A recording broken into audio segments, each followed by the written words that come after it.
رب العالمین ډیر رحیم کریم ذات دی.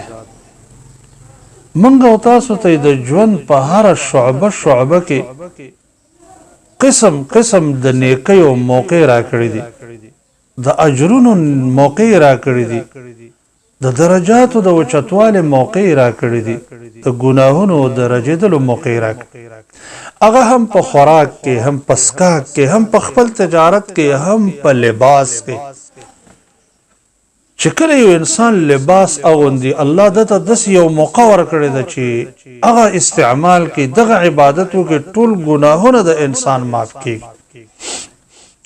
معاذ ابن انس رضی الله تعالی عنہ فرمای چې رسول الله صلی الله علیه وسلم فرمایلی دي کله چې انسان خوراک کوي او په خوراک کې د خوراک کې دا دعا وایي، خوراک وکي او داغه نه رستو دا دعا وایي: الحمد لله الذي اطعمني هذا الطعام ورزقنيه من غير حول مني ولا قوه.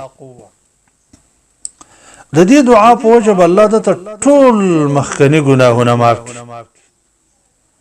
او کوم یو انسان چې هغه کپړې واغوندي او دا دعا وایي چې الحمد لله الذي كساني هذا الصوب ورزقنيه من غير حول مني ولا قوه، دې انسان ته الله رب العالمین ټول ګناهونه معاف کړي.